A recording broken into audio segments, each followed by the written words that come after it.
अस्सलाम वालेकुम नाजरीन, मेरा नाम सफदर है। मेरी उम्र 13 साल थी जब मैंने एक दिन अपनी फैमिली में होते हुए कारनामे देखने शुरू कर दिए थे। मेरी फैमिली टोटल 6 अफराद पर मुश्तमिल थी। मेरे 2 भाई, 1 बहन, अम्मी अबू। मेरा एक भाई सऊदी अरब में जॉब करता था और मेरे से बड़ा भाई तकरीबन 16 साल का था और वो कॉलेज में पढ़ने जाता था। मेरे से बड़े भाई का नाम मुकद्दस है।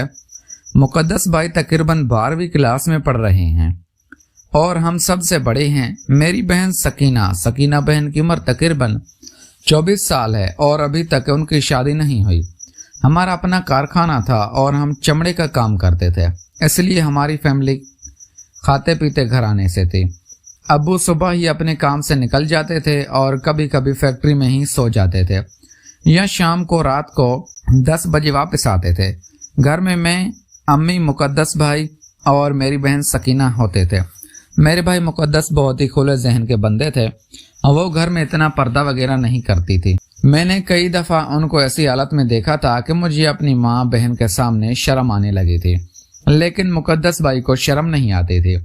वो सरेआम अम्मी और बहन सकीना के सामने आ जाते थे और ऐसी हालत में होते थे कि इंसानियत का शर्म। मैंने उनको कई बार समझाया था कि मुकद्दस भाई, आप अम्मी और बहन के सामने तो शर्म कर लिया करें और घर में जवान बहन है और जवान ही माँ है। मेरी अम्मी भी अभी तक जवान ही थी और उनकी उम्र तकरीबन 40 साल थी। अब्बू की उम्र 50 साल के लगभग थी और मैं मुकद्दस भाई से अक्सर लड़ता रहता था कि यार कुछ तो ख्याल किया करो। एक दिन मैंने जो देखा, मेरे कदमों तले से जमीन ही निकल गई थी।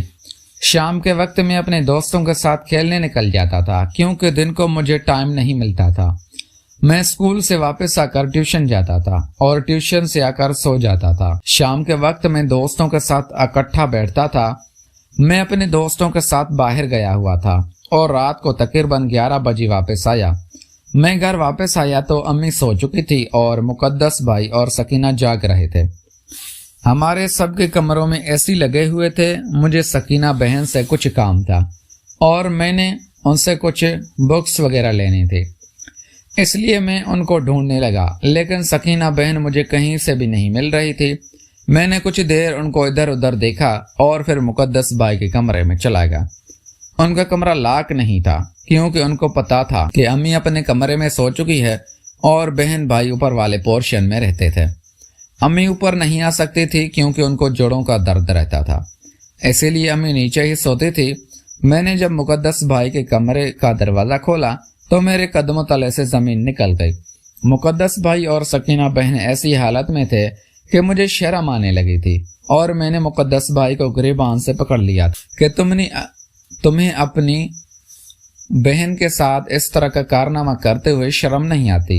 मुकद्दस भाई ने मेरे मुंह पर थप्पड़ मारा और कहा कि खबरदार, अगर तूने अबू को इस बात की खबर होने दी तो मैं तुम्हारी जान ले लूंगा। मैं डर गया था और अम्मी अबू को कुछ नहीं बताया था।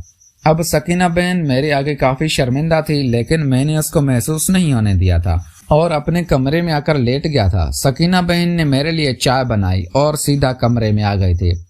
मैंने उनसे कोई बात नहीं की, चाय पी और सो गया था, लेकिन सकीना बहन मेरे पास ही बैठी हुई थी। वो मेरी मिन्नत करने लगी थी कि प्लीज मेरे से गलती हो गई है, मुझे माफ कर दें और अम्मी अबू को कुछ नहीं बताइएगा।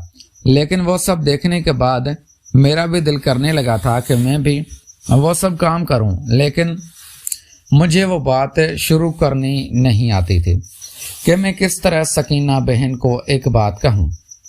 इतने में सकीना बहन ने खुद ही कह दिया था कि अगर तुम भी मेरे साथ मुकद्दस भाई वाला काम करना चाहती हो तो कर सकती हो और मुझे इसमें कोई इतराज नहीं, लेकिन मैं अपनी इज्जत बचाने के लिए ये सब कर रही हूँ। तुम अम्मी अबू को ये सब ना बताना। मैंने भी सकीना बहन की मजबूरी का फायदा उठाया था, लेकिन मैं अभी तक काफी छोटा था और 13 साल का था, इसीलिए मुझे कुछ ज्यादा पता नहीं था। लेकिन सकीना बहन ने मुझे सब कुछ समझा दिया था और फिर आहिस्ता आहिस्ता मैं भी वो काम सीख गया था। अब मुझे भी इस काम में काफी तजुर्बा था और मैं सकीना बहन आपस में रोज काम सरंजाम देते थे। अम्मी अबू और मुकद्दस भाई भी इस कारनामे से नावाकिफ थे कि हम आपस में क्या गुल खिला रहे हैं, लेकिन सकीना बहन कहती थी कि मैं मुकद्दस भाई के साथ भी खेल खेलती हूँ क्योंकि मुझे आपके साथ कोई ज्यादा सुकून नहीं मिलता। प्यारे दोस्तों, अगर आपको ये हमारी कहानी पसंद आई है तो इस वीडियो को लाइक करके चैनल को लाजमी सब्सक्राइब करें। मिलते हैं अगली वीडियो में। Thanks for watching.